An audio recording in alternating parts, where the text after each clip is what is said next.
I wrote mine on a phone, and I just want to give you a warning. My phone has 64 gigabytes in it, and most of it is empty. So I have a lot of room for the speech.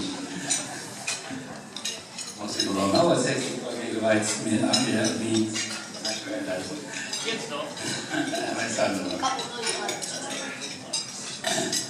13 years ago, this what I'm going to say, I'm saying it with the intention of my oldest grandson, Avrahom, but I'm also saying it with the intention of everybody.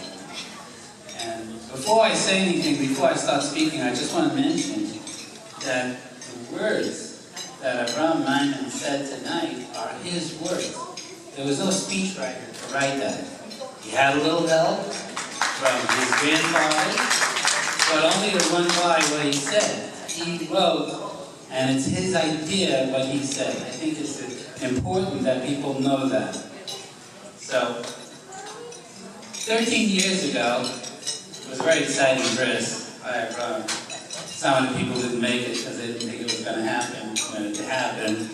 But when we were there, we will say, as we say by every single bris, we say, Kishem shenifnas l'bris, kein yikanes l'tarah l'chokol l'masim tayva. And that's said by every single bris. And we all say that. And there's an interesting question on that. Because what does that mean? It means the same way that you go to a bris, that's the same way that you should go to the Torah, that's the same way you should go to Chokah, and that's the same way you should go to Ma'asim Tayvim. And when you think about it, that's not the same way. You shouldn't go with the Torah, Chokah, Ma'asim Tayvim the same way that you went to the bris. You don't have a choice when you have your bris. No, nobody asks you if you want the bris or not. And it's done for you, and you don't even have the sample to say yes or no. It's just being done for you. So why do we say, Hashem shenifnas l'bris? You can't ask the parallel couple of Ma'asim Tayvim. And I'm going to answer that question at the end of the speech, but it's a little trick to make you pay attention. So I asked this question in the beginning. But we'll come back to that. So when I was a little boy, I'll have to tell stories. When I was a little boy, there was a story that was told in yeshiva. There was a father. The father was getting older, and he had a business, and he had a boy growing up. And what he wanted was his boy. He had a retail business. He sold things, and he wanted his boy to start minding the store. And he had the boy mind the store. And one day, the father left the boy in charge of the store. And he said, okay, now he's big enough. We're going to let him run the place on his own for a couple hours. Let's see how it comes out. Let's see how he runs the store. Father comes back a couple hours later. He sees the store is destroyed. Every single piece of merchandise is destroyed. Imagine what the father thought. Oh my. And he asked the boy, what happened? The boy said, not me, I didn't do it. Something else did it. And the father started screaming at the boy. The boy said one piece of merchandise got up and destroyed all the other pieces of merchandise. By now, you probably know that this story is the story of Avrohom Avinu. Avrohom Avinu, his father had a Getchka store. And he destroyed the whole store. And he said, hey, you know, the big Getchka destroyed everything. And we know this story. We hear a story like that.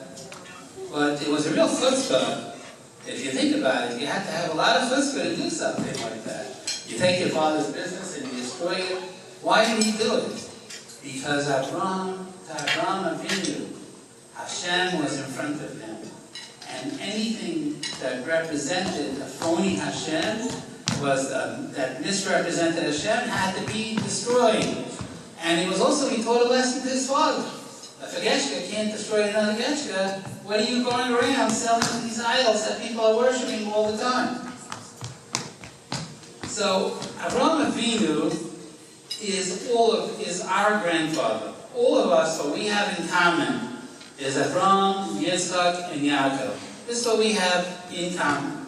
We all have that. Baruch Hashem, that's our family. That's where our family starts.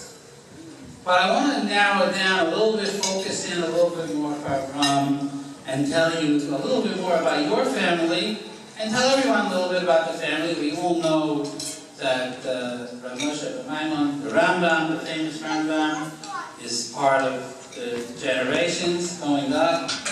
And I thought about it and I said, he must have faced a tremendous thing too.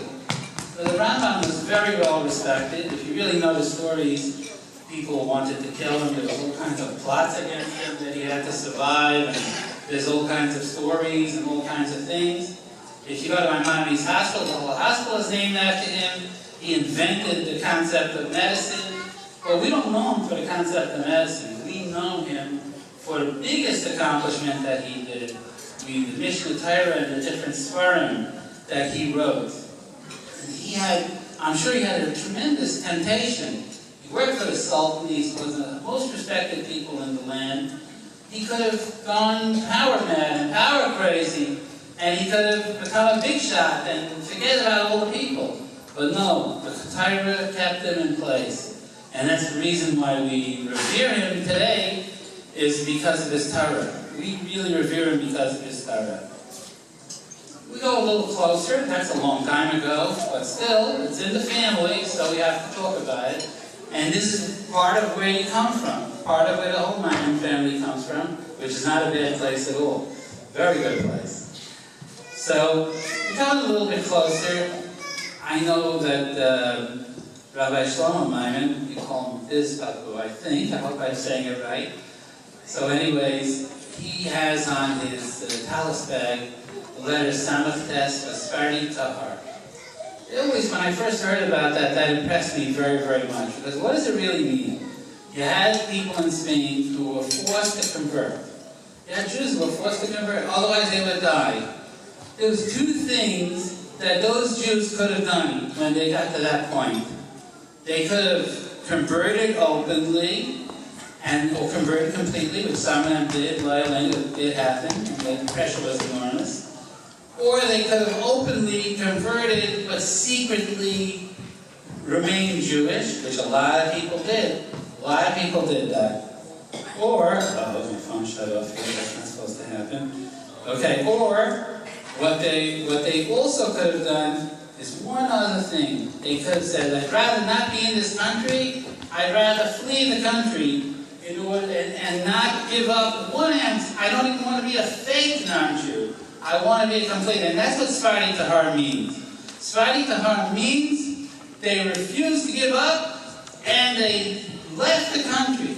Now today, when you say leave the country, it's not a big deal. You get a plane ticket, you get on a plane, you're someplace else, you're on the other side of the world in 12 hours. Australia might take you 16 hours. It wasn't like that in the old days. In those days, you risked your life to get out of the country. If traveling was dangerous, there were people who killed you on the way, there were people who robbed you on the way, who knows what could have happened. And Baruch Hashem, this family, is from the group who risked their lives not to give in 1 ounce for Hashem, the 1 ounce, and to forsake Hashem. They rather stuck up for it, for Hashem, and they rather sacrifice their lives, rather than to even be fake converts, which I'm sure they had a head. You could have a head to fit out, I'm sure. Yeah, well, the Rambam, right? Okay. So, but this is what happened in this family.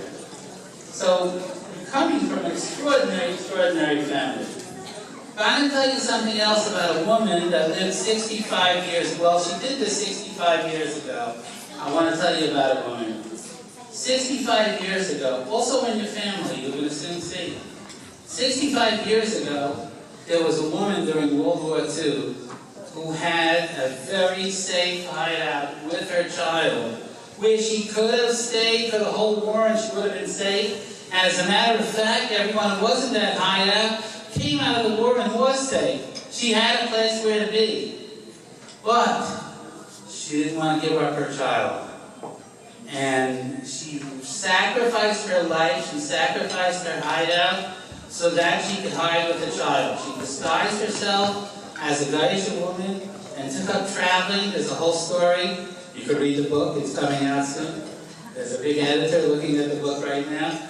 But she rather hid with the child. She went to and put herself in huge danger to save her child. Now that's a pretty extraordinary thing to do. She survived, the child survived. By the way, the child is in this room today.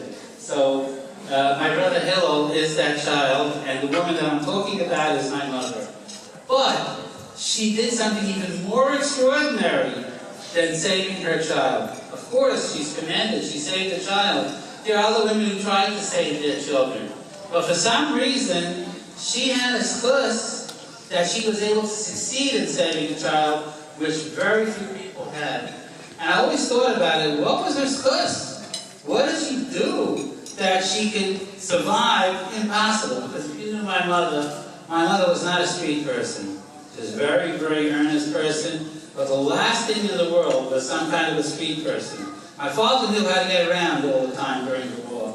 But my mother had no street smarts like that. She was just going, whatever she said, whatever words came out of her mouth, and whatever she did was pure min hashamayim that she got, that Hashem was leading her. What happened over there? What was her schus?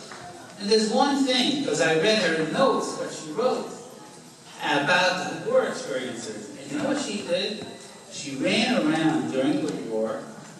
She had in her little suitcase that she was traveling, she had a Shabbos, Yiddish we call it laughter, I don't know what we call it in other languages, but the Shabbos candelabra, and every week, even while she was in danger, and she could have been killed if they just found this in her luggage, every week she lit Shabbos candles. Can you imagine such a thing? Every week she would hide in a back room, she'd close all the shades, but she didn't miss during the entire World War II, wherever she was, lighting Shabbos candles. And to me, I think that has a lot to do with her schus, why she succeeded. It's an amazing thing to do. She carried two things, by the way. She carried her Shabbos candelabras, which she was able to unscrew, take apart, put together, and also this is night that she carried it. But she did it. She was stubborn. My mother was a very stubborn person. She was from stubborn in a good way. She also carried a menorah. She carried her father-in-law's menorah with her all the time. By the way, when I got married, I told my wife, don't buy me any menorahs for chassan present, because my father gave me that menorah. That's my grandfather's menorah. I light it every time I got. And it's a crazy feeling. I could feel, even though I never met my grandfather, I could feel the connection. So in a few days, by the way, my mother's yard site is in about 9 days, approximately. 42nd day of the Yomer, if I remember right. Right, Hill? Yes. 42nd day of the Yomer. So that's how I remember it. But she did an amazing, amazing thing. And I know she's here, because we know that our Kravim are here. I know my father is here. And I know that they would be very proud. Because this is what they lived for. This is what they fought for. This is what they wanted. And from all sides, I can speak for my side because I know my side. But in the Maimon family, I know there are great, great people who did great sacrifices too. I only have Rishus to say that Rabbi Maimon has told me the Rishus to talk about that. But these people exist. And so you have a great heritage. And that's what I thought. And I will say something. So when I say, what does it mean, Kashem Shenichas Bris? What does it mean? How do you go to Bris? You go to Bris with one thing. You go to the Bris with the parents and the family that you have. So if you have parents and you have family that want to give you a Bris, that's a Bris Shel Avrohom Avinu, which is the holiest thing, and the bond and keeping the promise of Hashem. So that's the same way you should go to the Torah L'Chuppah Ma'aser Taifu. Go to the Torah with your connection to Hashem. Go to the Chuppah with the connection to Hashem. Do your Ma'aser Taifim with the connection to Hashem. So I thought of this the last couple of days. I thought about that. Now I want to say one thing that's important. Some people know that there were certain challenges in the family this year, difficult, certain challenges that we had to go through. And Baruch Hashem, the one thing we learned from the challenges is that this family, and when I say this family, I mean the Maimons, and I mean a little bit the Handlers, I did my part, and also the Grunwald family who helped a little bit. They were extraordinary. I wish that everyone would get up and give a big applause to the Maimons, and especially for the help that they gave and getting this family through a very, very difficult time. And Baruch Hashem, Hashem put us into a place where we are in a much better place. Hashem should help us. We should go all the way, and Hashem should help us for everything. And I want to tell you that Avrahom, you have tremendous, tremendous schlusim because of what the grandparents did, your Maimon grandparents, hopefully a little bit what the Handler grandparents did too, and even your great-grandparents, the Grunwalds also, what they did. You have tremendous schlusim. The biggest schluss, I hope that the schluss, I know my mother was up there watching out for this family and davening for this family. I know people don't know, some people know that I went through certain big things. I had a very exciting time, 3 times in the hospital this year. And as I had this very exciting time, trying to catch my next breath, even while it was happening, I knew that somewhere in Shemayim, my mother, my father, my brother were davening for me, and these giants who sacrificed their lives for Torah and who rebuilt generations. If you look what they did, what they accomplished, they rebuilt a whole from generation. It's unbelievable. And these are part of your DNA.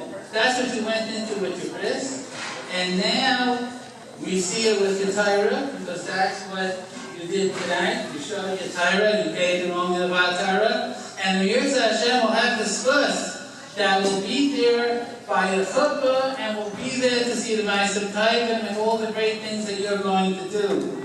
So, and Yirtzeh Hashem, I would wish that these 2 families, the Maimons and the Handlers, I can tell you a whole other speech on this, but I won't. I'm going to spare you. It's the other 34 gigabytes that's left over.